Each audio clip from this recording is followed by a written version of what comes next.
당연히 오늘 방송 내용도 빵식이의 추론이 아니라 탄핵 정국 때 검찰이 작성한 피의자 신문 조서와 특검의 발표 및 우종찬 전 월간조선 기자가 취재한 사실을 근거로 최서원의 국내외 재산을 확인한 내용이라는 것을 밝혀드려요. 총 4가지로 구분해서 말씀을 드리겠습니다. 첫 번째, 서울 강남의 미승빌딩. 한때 이 시가가 150억 원 내지 200억 원 정도였고 검찰이 1심에서 선고된 72억 9,427만 원의 추징금을 확보하기 위해서 미승빌딩을 가압류하는 바람에 이 빌딩이 팔리지 않았고요. 2019년 1월경 이 옥중에서 미승빌딩을 126억 원에 매각을 했습니다. 이 매각 대금은 추징금 납부와 딸 정유라와 손주들과 생활할 집을 마련하는 데 사용이 되었고요. 이겁니다. 그러니까 뭐 보통 그때 당시 시가가 150억 원이었는데 조금 싸게, 수십억 원 싸게 판 거죠. 옥중에서 검찰이 추징한 추징금 79억, 80억 정도를 내고 나머지는 자기 손주와 자기 딸인 정유라가 살 만한 그 집을 구하는 데 썼다고 해요. 요게 강남의 미승빌딩입니다. 과거에 최서원 소유의, 그러니까 이게 따지면 126억 원에 판 거예요. 150억 원짜리를. 자, 두 번째, 경기도 하남시 하산곡동의 대지 및 지상건물 대지 280제곱미터, 그러니까 건평 99.61제곱미터의 단독주택입니다. 자, 변호인단에 의하면요, 스타필드 하남점 있죠?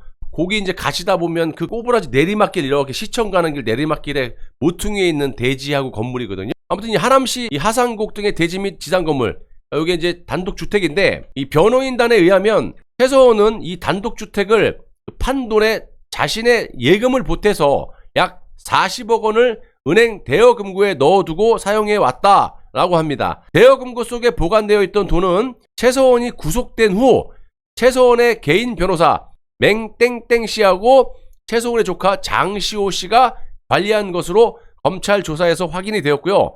장시호는 최서원이 귀국하기 전인 2016년 10월 26일 이 대여금고에 들어가는 장면이 CCTV에 잡혔었는데 장시호는 검찰 조사에서 대여금고에 있던 자신의 아들 출생신고서와 성명 변경서, 여권 4개, 인감도장 롤렉스 시계 2개, 물방울 다이아 목걸이 1개를 갖고 나왔다. 이렇게 진술을 한 바가 있습니다.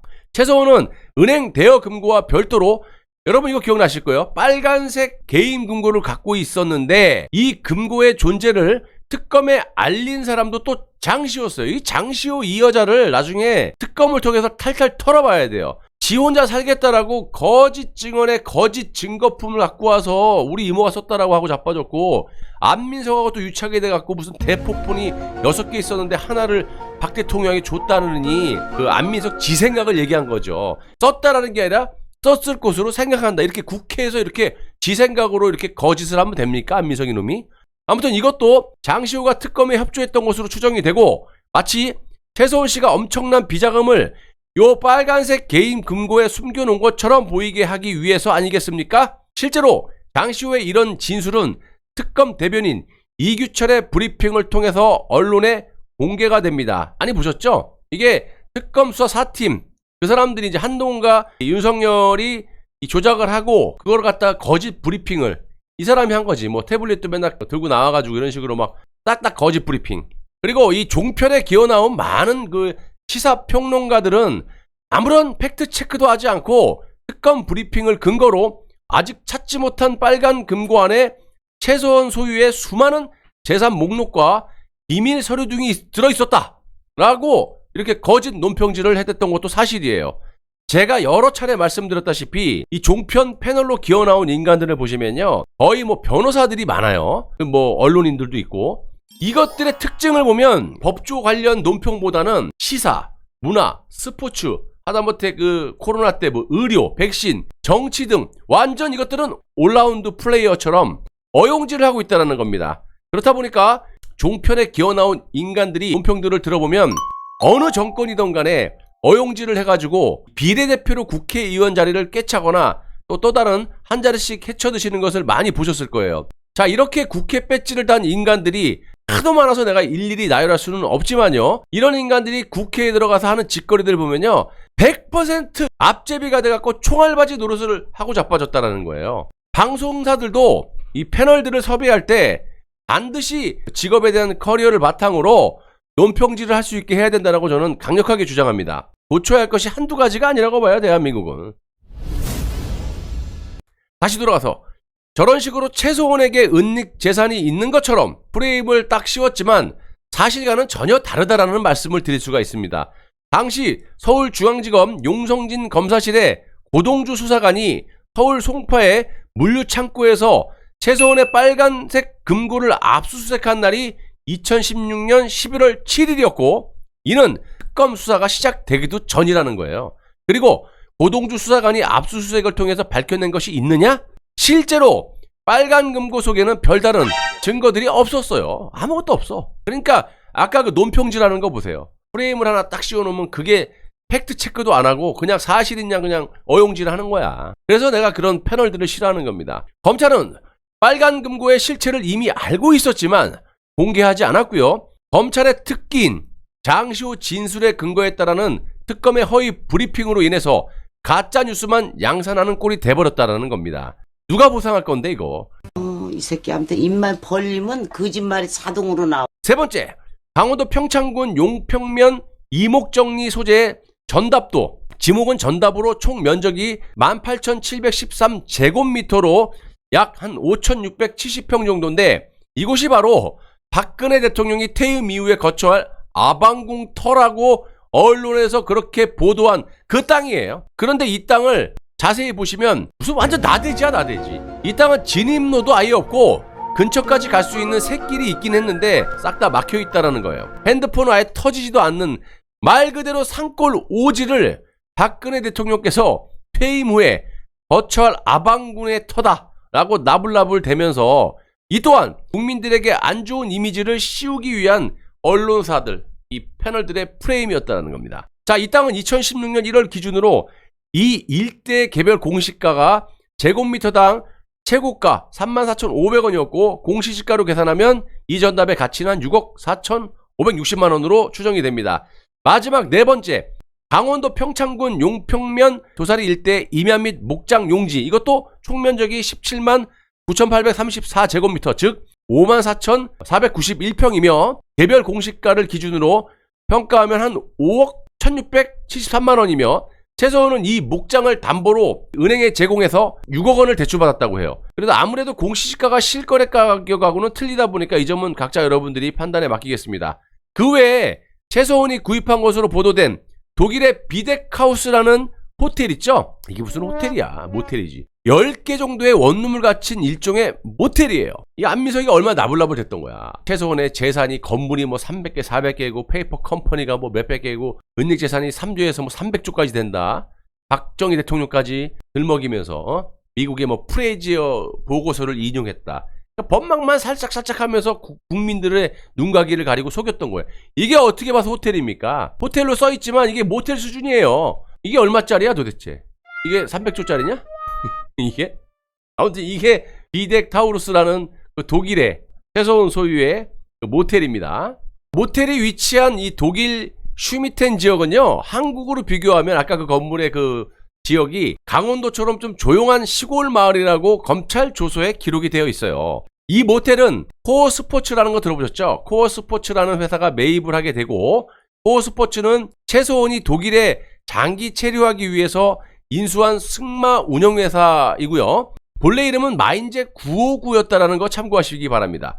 최소원은 2015년 7월 17일 독일계 승마인 이 캄플라텍에 17,500만 유로? 그러니까 당시 우리 돈으로 한 2,100만 원 정도 요 상당을 지불을 하고 회사 지분 100%를 사들였던 거예요. 이게 300조냐? 그리고 그 이후에 회사 명칭이 코어 스포츠를 거쳐서 비덱 스포츠로 바뀌게 되고 한국계 독일인 박승관 변호사와 독일인 이 커이퍼스가 공동 대표이사로 등재가 되어 있었습니다. 코어 스포츠는 2020년 일본 동계올림픽 승마 종목에 출전한 한국 선수 6명을 승마 종주국인 독일에서 전지훈련을 시키기로 하고, 이거 뭐 꼭 승마뿐만이 아니라 다른 비인기 종목들 많이 그렇게 대기업들이 지원하지 않습니까? 후원하고 2015년 8월 26일 삼성전자와 용역 계약을 체결을 합니다. 최소원과 이재용 삼성전자하고 정상적인 이 사기업과 사기업 간의 정상적인 용역 계약이에요. 코어스포츠는 독일 KB 하나은행에 개설된 계좌를 통해서 분기마다 한 번씩 용역 대금을 받았던 거고요. 이것도 제가 말씀드렸다시피 뇌물을 엮으려고 했지만 사기업 즉 회사와 회사 간의 정상적인 계약이었던 것이고, 최소원이 만약에 삼성으로부터 말 3마리가 아니라 30마리, 300마리를 받아 먹었다 하더라도 최소원은 공직자가 아니기 때문에 법률상 이 뇌물죄가 성립이 되지 않을 뿐더러 박근혜 대통령과 친인척 관계도 아니고 단지 그냥 수십 년 동안 수발 정도 드는 그런 사람이었기 때문에 경제 공동체라는 말도 적절하지 않다라는 거예요. 돈을 받은 적도 없는 것으로 다 밝혀지지 않았습니까? 자, 코어스포츠는 독일에서 훈련할 한국 승마 선수단의 공동 숙소로 사용하기 위해서 좀 전에 제가 보여드린 비덱타우스라는 그 모텔을 구입한 것이고, 승마의 경우는 선수 한 명을 출전시키려면 말도 필요하잖아요. 그러면 전담 트레이너나 매니저 그리고 말 관리사 등 적어도 3-4명의 지원 인력이 필요하다라는 거예요. 그래서 최소원의 독일 내 재산은 안민석 이자가 주장했던 수조에서 수백조의 은닉 재산이 아니라 꼴랑 시골의 저 모텔, 즉 비덱타우누스 인근에 위치한 단독주택 한 채뿐이라는 거야. 단독주택이 300조냐? 아무튼 이 최소원은 딸 정유라가 결혼식을 올리지 않은 상태에서 2015년 5월 8일 아이를 출산을 하자 정유라를 국제적인 승마 선수로 키우면서 독일에서 말사업을 하려고 이 주택을 구입했던 것이고요. 출산 후에 어느 정도 산후조리를 마친 정유라는 2015년 6월 30일 갓 태어난 아이와 아기를 돌봐줄 가사 도우미와 함께 인천공항을 통해서 독일로 출국을 했던 거예요. 바로 이날 최소원은 한국에서 키우던 말 4마리를 모두 배편으로 독일에 보낸 거고, 이 중 2마리는 정유라가 2014년 인천 아시안게임에서 금메달을 딸 때 탔던 말로 밝혀졌어요. 자, 이런 사실은 법정에서 싹 다 공개가 된 내용이고요. 만약 이 더불어민주당의 이 넉빠진 안민석의 주장대로 최소원이 독일에 300개 내지는 400개의 기업을 갖고 있고 그 재산이 3조에서 300조에 달한다면 증거를 좀 대보란 말이에요. 그리고 최소원이 마인제 959라는 이 회사나 집을 살 필요가 있겠습니까? 재산이 300조인데? 박영수 특검은 2017년 3월 6일 최순실 사건 수사 결과를 발표하면서 최순실 일가의 총 재산이 2,730억 원이라고 공개를 했는데요. 이것도 전 국민들을 속인 거죠. 특검은 최순실과 그의 전 배우자 그리고 부모와 그의 형제 자매 및 형제 자매의 배우자들, 직계 비속의 아들, 딸, 손자, 증손자 등등등 싹 다 털어갖고 심지어는 돌아가신 분까지 털어가지고 부동산과 동산, 소유 및 점유 재산 일체를 대상으로 조사했다라고 밝혔고요. 한마디로 사돈의 8촌, 심지어는 돌아가신 분 재산까지 모조리 최소원의 것인 것처럼 둔갑시키는 스킬을 사용했다는 거예요. 하지마 이 개새끼. 자, 특검의 발표문을 자세히 살펴보면요, 최소원 일가의 재산 총계는 2,730억 원이 맞아요. 맞지만 그 중에서 최소원 개인 명의의 재산은 10분의 1에 불과한 228억 원이라고 적혀 있어요. 토지 및 건물 등 모두 36개의 거래 신고가를 합한 게 이 정도라는 특검의 발표입니다. 그러면서 특검은 최순실과 그 일가 중 확인된 일부 대상자의 2017년 현재 예금 등 금융자산은 약 500억 원이라고 밝혔는데 최소원 개인의 금융자산이 정확히 얼마인지는 확인이 불가합니다 라고 두리뭉실하게 넘어갔다는 겁니다. 특검의 이 발표에 대해서 대부분의 언론은 또 좋다 난리 났다 팩트체크도 안 하고 최순실 일가의 재산은 최순실 개인 재산으로 둔갑을 시켜버립니다. 언론사들이. 어느 한 매체를 보면요, 제목이에요. 최순실 재산 2,730억 원, 토지 건물만 36개 이렇게 보도를 했고, 정말 웃긴 것이요, 이 국민들의 눈속임 아닙니까 여러분? 제목은 마치 최소원의 재산이 2,730억 원인 것처럼 인식하게 떡 대문짝만하게 제목을 뽑아놓고 기사 본문 내용을 들여다보면 최순실 일가의 총 재산 규모가 2,730억 원이라고 써놨다는 거예요. 한마디로 제목에는 일가라는 단어를 쏙 빼놓고 최순실의 재산 2,730억 원 이런 식으로 기사를 써대니까 제목을 본 이 전 국민들은 최소원의 재산이 2,730억 원이나 되는 것처럼 각인되는 것이고, 실제 여러분들 제목이 머릿속에 내리에 딱 박히지 또 내용을 자세히 읽어보는 사람이 뭐 많지 않지 않습니까? 그러니까 이런 꼼수를 썼다라는 거예요. 또 다른 진짜 어처구니 없는 신문은요. 특검 최순실 재산 2,700억 원 모두 파악이 안 돼. 아니 이딴 식으로 보도를 하는 거예요. 완전 난리가 난 거지. 마녀 사냥이죠.